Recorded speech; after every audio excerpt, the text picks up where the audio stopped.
सागर बुढ़ी मंदिर को नमन करते हुए असंख्य क्रांतिकारियों को देने वाली इस आसनसोल कि आप सभी राष्ट्रवादी जनता जनार्दन का मैं हृदय से अभिनंदन करता हूं। मंच पर उपस्थित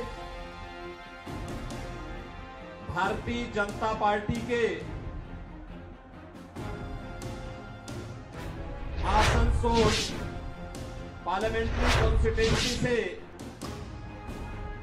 प्रत्याशी पूर्व केंद्रीय मंत्री सम्मान्य श्री एस अहलूवालिया जी, जिलाध्यक्ष भारतीय जनता पार्टी श्री बप्पा चटर्जी जी, माननीय विधायक डॉक्टर अजय पोद्दार जी, श्री कृष्णेंदु मुखर्जी जी,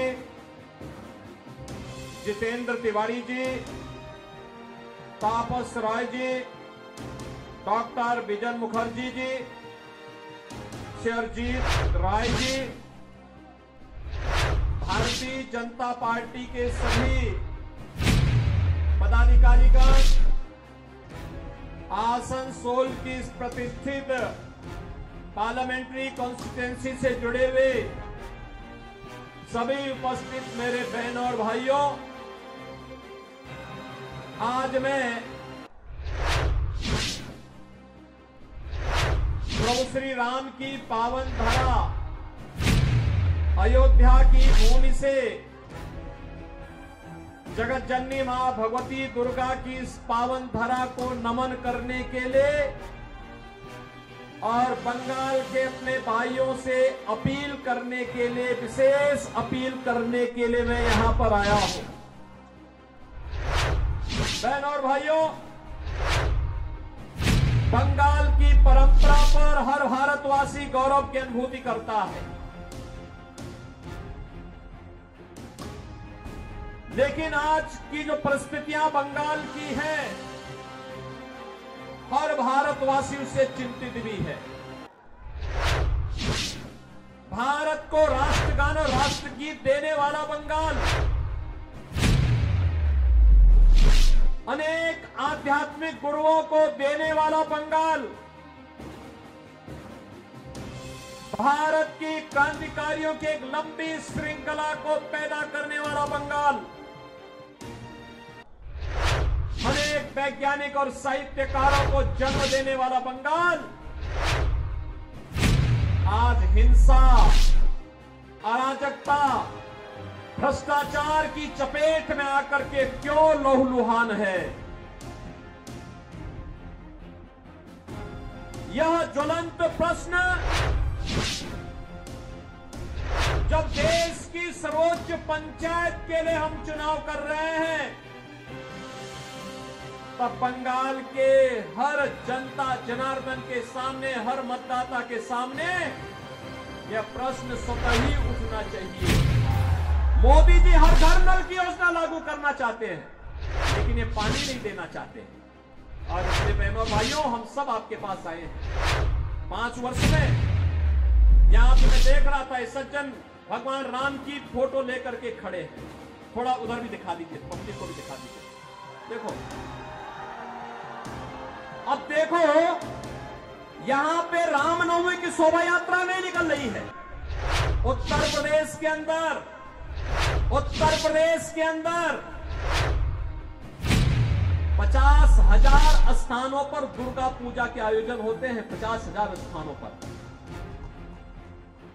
और पिछले 7 वर्ष में एक भी दंगा नहीं हुआ, एक भी जगह कर्फ्यू नहीं लगा, क्योंकि दंगा करने वाले और कर्फ्यू लगाने वालों को पता है, अगर दंगा करेंगे, सिर्फ रामनवमी की जुलूस पर पथराव करेंगे, तो ऐसा उल्टा लटका देते हैं कि 7 पीढ़ियां भूल जाती है उनका दंगा करना भूल जाती है। उनकी पूरी संपत्ति को फिर हम लोग अपने कब्जे में ले लेते हैं और उस कब्जे को गरीबों में बांट देते हैं, उस संपत्ति को गरीबों में बांट देते हैं। और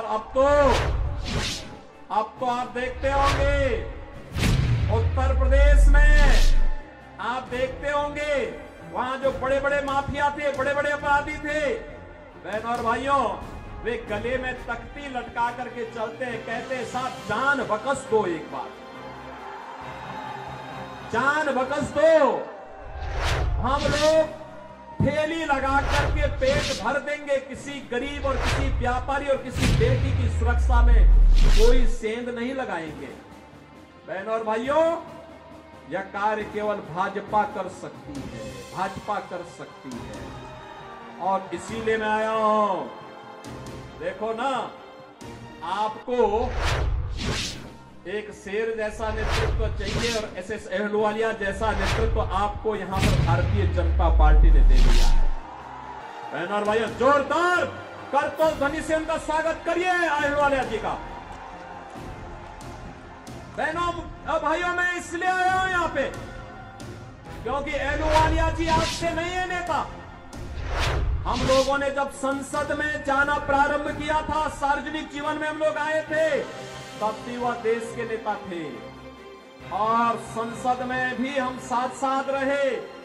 केंद्रीय मंत्री के रूप में भी आपने काम किया, भाजपा के प्रवक्ता के साथ साथ विभिन्न दायित्वों का निर्वहन किया। और मेरी आप सबसे अपील होगी, मोदी जी का प्रतिनिधि बन करके, अहलुवालिया जी का प्रतिनिधि बन करके घर घर आप स्वयं जाइए, कमल चुनाव चिन्ह के लिए वोट लाइए।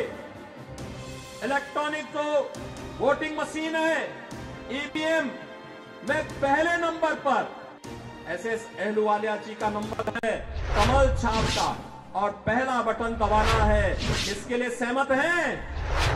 घर घर जाएंगे, सुरक्षित और समृद्ध बंगाल बनाएंगे, आत्मनिर्भर और विकसित भारत की संकल्पना को आगे बढ़ाने में योगदान देंगे। सभी लोग सहमत हैं? तो मैं निश्चित होकर के जाऊंगा कि अहलुवालिया जी भारी बहुमत से विजयी बनेंगे। सहमत है ना? किसी बहकावे में तो नहीं आएंगे, नहीं आएंगे। सभी सहमत है ना?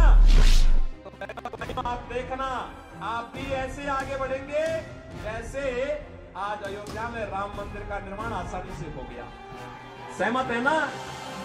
कितने लोग अयोध्या गए? गए ना? पहले में और अब में अंतर आया होगा ना? अब तो अच्छा लगा होगा ना बंगा वहां पे?